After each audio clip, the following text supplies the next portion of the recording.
Ada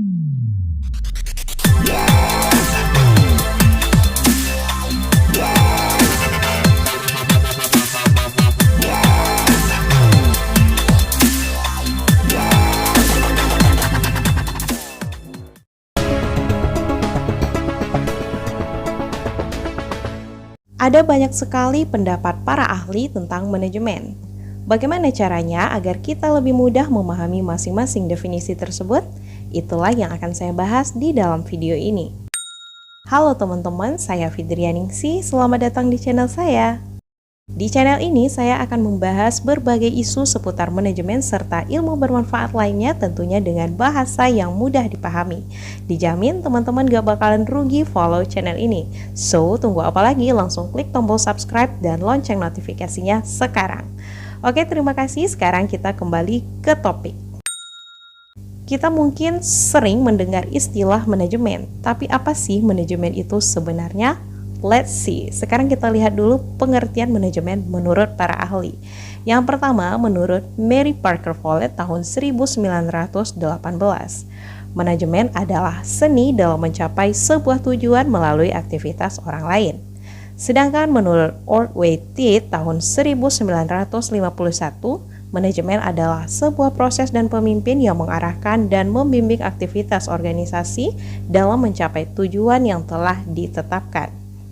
Berikutnya menurut George Terry tahun 1964, manajemen adalah sebuah proses khusus yang meliputi perencanaan, pengorganisasian, penerapan, dan pengawasan untuk mencapai sasaran dengan cara memaksimalkan pemanfaatan SDM dan sumber daya lainnya.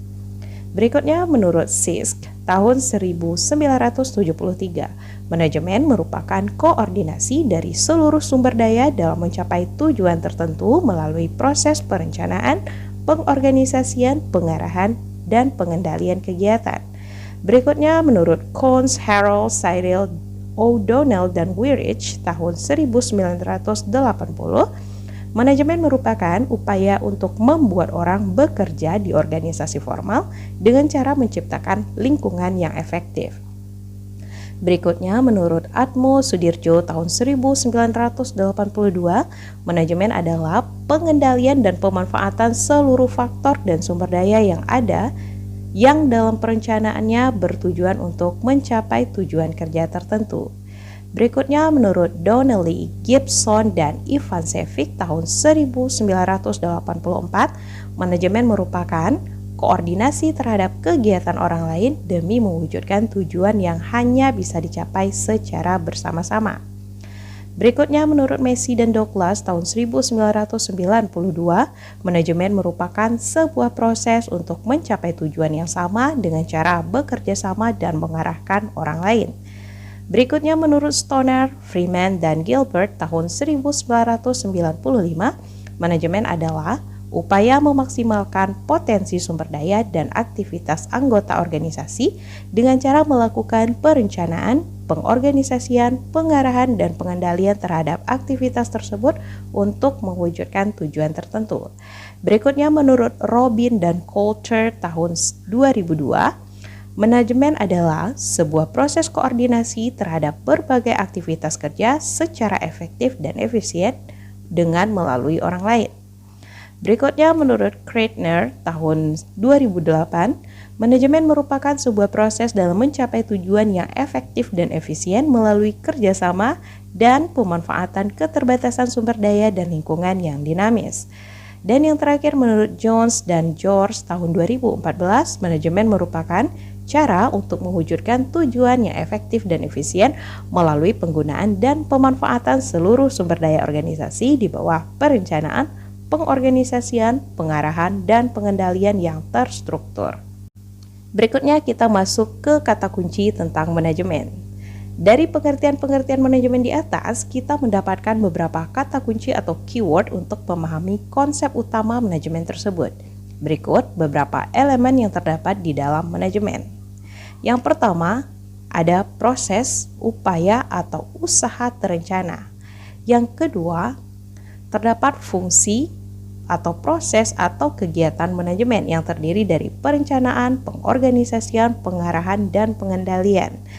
Berikutnya, terdapat kegiatan yang terkoordinasi atau terstruktur. Yang keempat, adanya tujuan dari pelaksanaan kegiatan. Berikutnya, terdapat pengelolaan seluruh sumber daya organisasi untuk mewujudkan tujuan. Dan yang terakhir adalah untuk mewujudkan tujuan secara efektif dan efisien. Berikutnya kita masuk ke pengertian manajemen secara umum. Manajemen secara umum bisa diartikan sebagai sebuah proses atau upaya terencana untuk mencapai tujuan-tujuan yang telah ditetapkan dengan cara melibatkan seluruh fungsi manajemen dalam pengelolaan sumber daya yang dimiliki oleh organisasi agar tercapainya tujuan organisasi secara efektif dan efisien. Apa saja yang termasuk sumber daya organisasi? Sumber daya organisasi disebut juga dengan input organisasi yang terdiri dari sumber daya manusia, fisik, keuangan, dan informasi. Dari potensi sumber daya tersebut, manajemen menginginkan pencapaian tujuan yang efektif dan efisien. Seperti apa sih tujuan efektif dan efisien tersebut? Tujuan menjadi efektif apabila organisasi mampu mencapai tujuan-tujuan yang telah ditetapkan. Hal ini didukung oleh seberapa efisiennya manajemen organisasi tersebut dalam mengelola dan mengalokasikan sumber daya yang dimiliki oleh organisasi. Efisien artinya kemampuan manajemen mengelola sumber daya secara optimal sehingga dengan jumlah input yang terbatas, organisasi mampu menghasilkan output yang maksimal. Tujuan organisasi menjadi efektif dan efisien apabila manajemen organisasi bisa membaca tantangan sebagai peluang dan punya berbagai strategi untuk mencapai tujuan tersebut. Manakah yang harus didahulukan dalam mencapai tujuan organisasi, efektivitas atau efisiensi? Jika manajemennya luar biasa, maka mungkin saja manajemen tersebut dapat mencapai tujuan seefektif dan seefisien mungkin. Namun, realitanya banyak perusahaan yang mencapai tujuan secara efektif namun tidak bisa mencapainya secara efisien. Maka, untuk bisa mencapai tahap efisiensi yang harus diutamakan manajemen adalah mencapai tujuan secara efektif.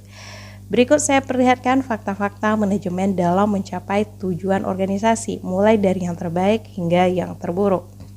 Yang pertama, tujuan tercapai secara efektif dan efisien, yaitu tujuan tercapai namun tidak menghamburkan sumber daya. Ini adalah cara mencapai tujuan yang terbaik. Berikutnya, tujuan tercapai secara efektif namun tidak efisien. Artinya tujuan tersebut tercapai namun menghamburkan sumber daya.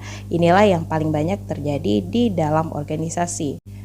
Berikutnya, tujuan tercapai secara tidak efektif namun efisien. Artinya tujuan tidak tercapai namun tidak menghamburkan sumber daya. Dan berikutnya adalah cara mencapai tujuan yang terburuk adalah tidak efektif dan tidak efisien. Artinya tidak ada tujuan yang tercapai dan juga tidak ada sumber daya yang dihamburkan. Nah, bagaimana cara manajemen agar bisa mencapai tujuan organisasi secara efektif dan efisien? Kita bertemu di pembahasan berikutnya tentang fungsi manajemen. Pembahasan kali ini saya tutup dengan sebuah kesimpulan bahwa manajemen adalah bagian fundamental dalam sebuah organisasi.